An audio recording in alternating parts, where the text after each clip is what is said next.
Bon, les gars, alors j'ai essayé de faire une introduction à la hussarde, c'est-à-dire en faisant un gros bond, comme tout le monde, mais en fait, voilà, je n'ai pas réussi, je n'ai pas son élégance, son habileté habituelle, mais en fait, on a un supplément d'élégance qui va venir dans ce podcast, en la personne de Ralph, qui tient la chaîne YouTube La Cartouche, et si vous n'avez jamais entendu parler de sa chaîne, vous devez le connaître pour au moins deux raisons. D'une part, pour son analyse cinglante des raps contemporains et du niveau de langue des raps, et d'autre part, pour son débat contre celle qui restera peut-être dans les mémoires comme la plus folle de toutes les féministes en matière de linguistique, Tiffen Day, qui dit autrement et autres adverbes au féminin. Ralph, merci d'être avec nous. C'est la première fois que tu passes chez nous. Ça va Bonsoir, salut à tous les deux. Merci à vous de m'avoir invité. Ça me fait très plaisir aussi d'être là. Et ouais, c'est la première fois que je passe chez vous, effectivement. Et je suis aussi en compagnie de Le Hussard, donc qui va bien, mais qui avait pas envie de faire l'intro, je crois. Ouais, exactement. En fait, je me suis dit, Moss avait envie qu'on parle avec Ralph. J'avais aussi envie qu'on parle avec Ralph, mais c'est toi qui t'es chargé de tout et de toute l'organisation autour de cet épisode. Donc, à tout seigneur, tout honneur, c'était à toi de parler. Et puis, tu t'es tellement chargé de tout que c'est quand même, s'il faut quand même le dire, l'idée de faire cet épisode est partie à la base d'une petite lecture que tu avais faite sur une étude liée à TikTok. Est-ce que tu as envie de nous en dire un mot et de dérouler sur l'épisode d'aujourd'hui? Alors, l'étude sur TikTok, c'est qu'en fait, non, mais moi j'ai un peu potassé TikTok parce que j'ai vu des choses aberrantes pendant la période des fêtes, notamment des gamins qui, à l'âge de 6 ans, avaient déjà 2 téléphones pour scroller 2 fois plus vite sur TikTok, apparemment.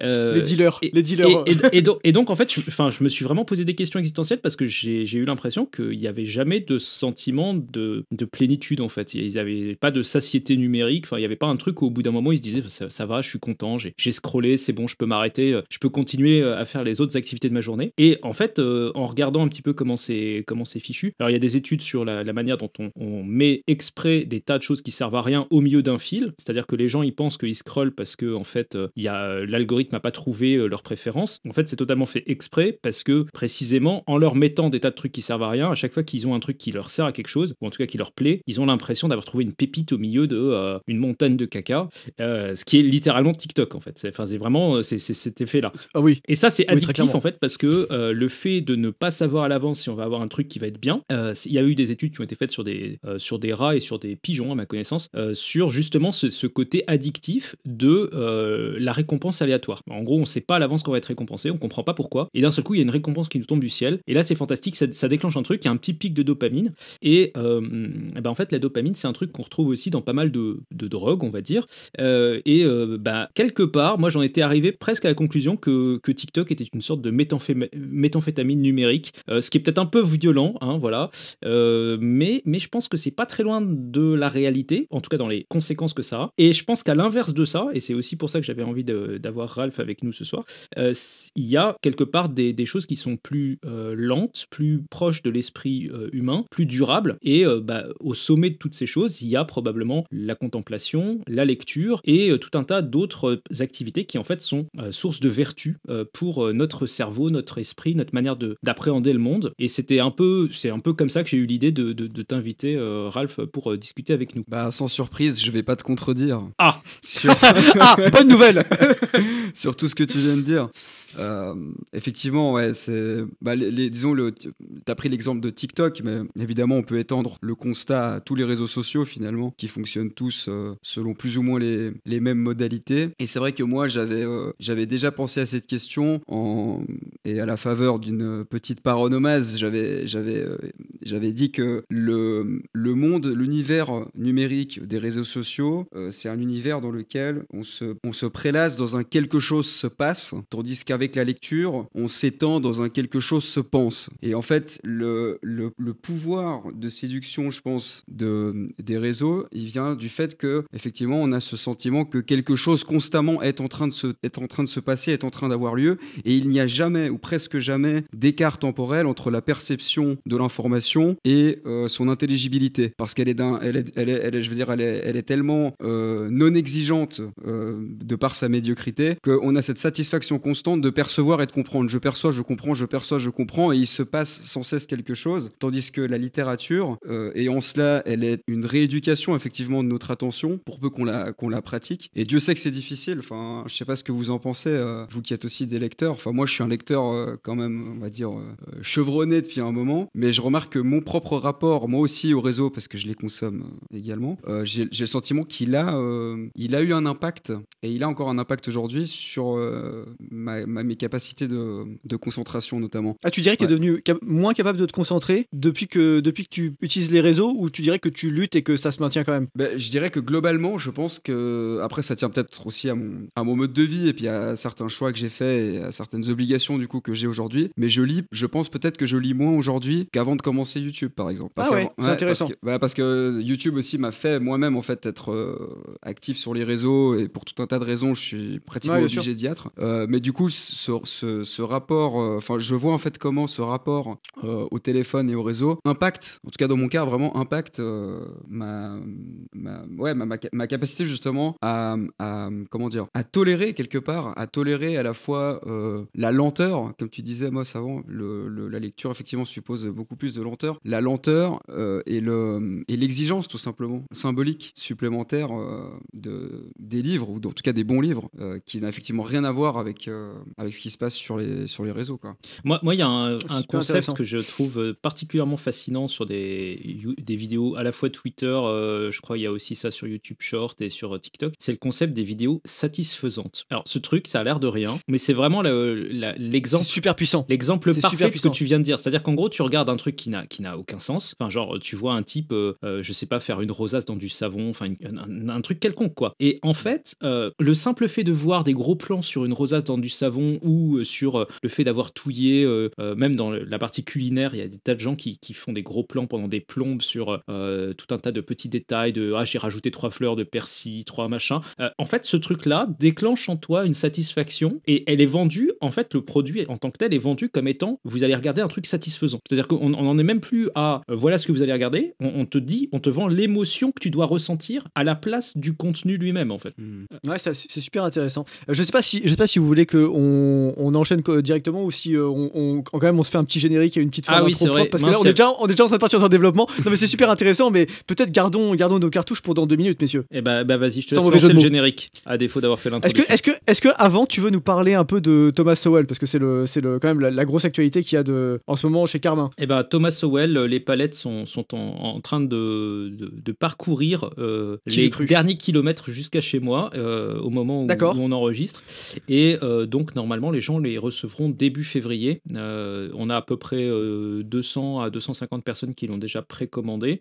On est en deçà de ce qu'il faudrait pour être rentable. Je le dis de manière très transparente pour le coup, parce que en fait c'est un vrai investissement. Enfin, acheter les droits, faire les traductions, faire l'impression, tout ça demande pas mal d'efforts. Je pense quand même que ça va être un succès sur du un peu plus long terme, mais en tout cas c'est si vous n'avez pas encore pensé à prendre votre exemplaire, faites-le, parce que c'est grâce à ça que en fait on peut lancer après d'autres traductions sur d'autres projets. Et donc juste après Thomas Sowell, on a en tête de faire une traduction de Sir Roger Scruton, une série de conférences qui s'appelle The Faces of God, les visages de Dieu, et donc qui est inédite en français, qui n'a jamais été traduite. Donc voilà, n'hésitez pas, si ça peut à la fois vous intéresser, d'avoir des idées un peu libérales, libertariennes, etc. Il y a Modin Malin qui est en train de faire une série sur sa chaîne secondaire de lecture, donc vous pouvez déjà écouter une partie des chapitres, et c'est encore une fois, c'est vraiment un aspect presque généreux de notre part, parce que moi je suis une maison d'édition, je pourrais dire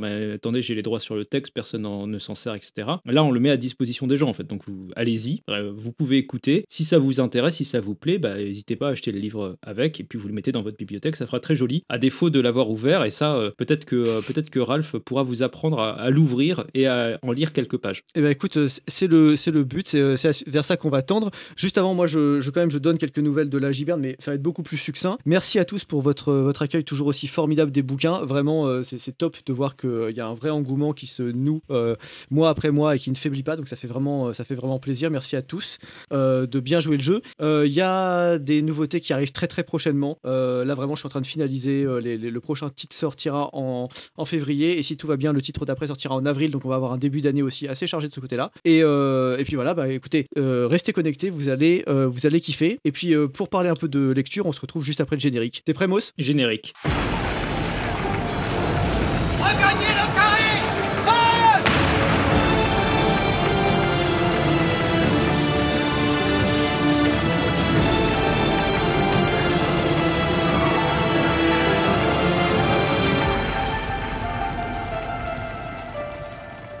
Bon, alors, messieurs, je vous ai interrompu de façon fort discourtoise pour que nous structurions un peu cet entretien. Ralph, je te laisserai peut-être reprendre sur justement cette opposition entre la lecture et le rythme infernal, la cadence infernale des scrollings sur les réseaux sociaux. Il me semble que c'est un peu peut-être le grand duel de notre époque finalement, le duel de l'attention longue contre l'attention courte. Ouais, totalement. Et je pense que ce qu'il faut commencer par dire quand même, et pour commencer, ce qu'on peut imaginer là comme un éloge de la lecture finalement, c'est à quel point il y a une asymétrie totale dans l'apport cognitif, émotionnel, humain entre ces deux activités. Donc pour rebondir un petit peu sur ce que j'avais commencé à développer tout à l'heure, entre le quelque chose se passe et quelque chose se pense, il me semble que vraiment la lecture, c'est un enrichissement de toutes nos compétences symboliques, un exercice constant de l'imagination, de l'entendement, de notre capacité d'analyse, de notre capacité d'interprétation et de notre capacité aussi, et ça c'est peut-être un point qui distingue particulièrement justement la lecture ou le monde de l'univers de la lecture, on va dire, de celui des réseaux sociaux, c'est que moi je trouve en tout cas que la lecture t'aide vraiment à apprendre à hiérarchiser et à discriminer l'information. Ouais, Et à établir des rapports signifiants entre des éléments disparates. Ce qui est une compétence qui évidemment favorise ta capacité à maîtriser ton environnement. C'est-à-dire que la compétence de lecteur est une compétence avant tout sémiotique. Tu apprends à déchiffrer des signes, tu apprends aussi une certaine forme de frustration qui à mon avis qui est très saine et nécessaire, c'est-à-dire la frustration de ne pas comprendre justement ce dont les réseaux nous font toujours grâce, mais ce qui nous entretient aussi dans une forme de stupidité évidemment. Avec les réseaux, la satisfaction elle vient entre autres du fait que c'est ce que je disais tout à l'heure, il me semble que tu comprends toujours tout de suite. Ouais. T'as jamais à attendre plus d'une minute. À moins de tomber sur le hussard, tu vois. si tu tombes non sur... mais même pas parce que moi tu sais par exemple je sais que je finis par avoir fait suffisamment de vidéos pour le savoir, mais quand tu fais des vidéos, si tu abordes un sujet, et d'ailleurs tu peux regarder mes vidéos, elles sont vraiment faites comme ça, si tu abordes un sujet et qu'en fait tu ne peux pas le traiter tout de suite, il faut dire aux gens pas de souci, on va en reparler, tu sais, parce que sinon ils vont venir, moi j'en ai plein, ils viennent, ils tapent un commentaire genre t'as oublié de parler de ça ou t'as pas creusé ça, parce que en fait ils ont pas eu la patience d'attendre les 5 minutes suivantes pour avoir leur truc là. Tu sais par exemple l'autre fois j'ai fait un épisode sur Fahrenheit 451, et ben en fait à un moment donné j'ai dit seulement vers la fin de l'épisode que Fahrenheit 451 c'était la température à laquelle brûle le papier, qui est un peu la petite blague qu'il y a dans le titre, quoi. Pas la blague mais la petite astuce.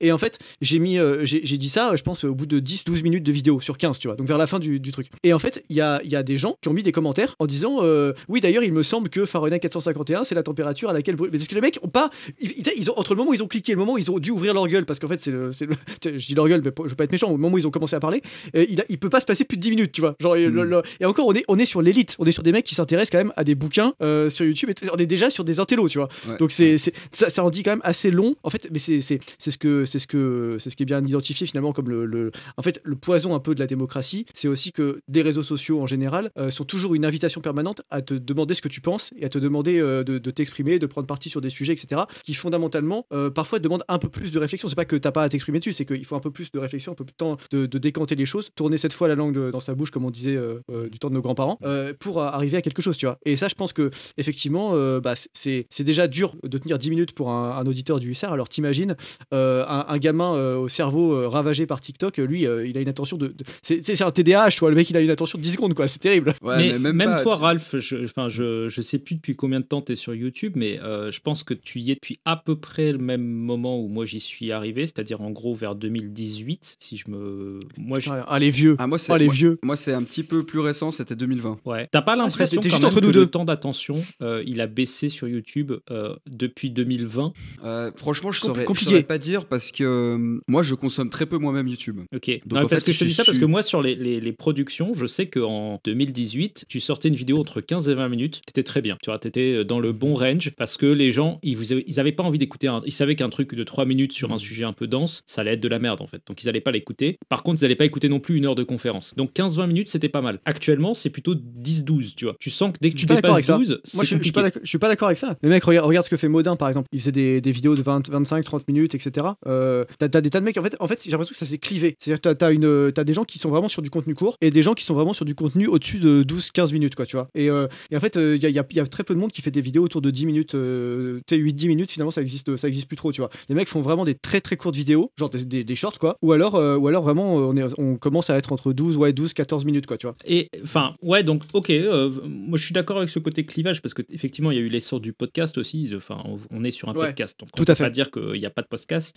Mais il y a aussi un autre effet, c'est la surproduction en termes de quantité et de fréquence. Au début, enfin, moi quand j'ai commencé, la plupart des gens faisaient entre une vidéo toutes les 2 semaines et pour les plus efficaces, une vidéo par semaine. Alors qu'aujourd'hui, tu as pas mal de créateurs qui sont sur des modèles où ils font 3 vidéos par jour minimum en fait. Et Ouais. on sait pas comment, enfin, franchement, on peut pas produire 3 idées intéressantes tous les jours, même en faisant du commentaire d'actualité en fait. Enfin, je veux dire, on finit forcément Non, par se répéter, regarde, quoi. mais regarde ce que fait un mec comme Thibaut InShape par exemple. Et c'est qu'en fait, il fait des shorts sans parler dedans. C'est des shorts où il n'y a même pas d'idée. Si Ouais. tu veux, non, mais c'est pas, je dis pas ça pour être méchant avec lui, c'est pas du tout le cas. Mais je veux dire, c'est de l'humour, c'est du. Tu sais, il rebondit sur une mode, sur un truc comme ça. Et en fait, il en produit quoi, je sais pas, 3 par jour, mais grand minimum, tu vois. Je pense il y a des moments où il doit en produire 8 ou 10 par jour, facilement, quoi. Et en fait, le créateur, on est passé d'une époque où tu avais quand même des créateurs qui apportaient quelque chose à leur communauté, des conseils, une érudition, un truc comme ça, à vraiment des mecs qui sont esclaves de l'algorithme aujourd'hui, quoi. Ils se sont vendus à la bête numérique, c'est terrible. Ouais, alors, enfin, sur ces questions, c'est. Je suis assez d'accord.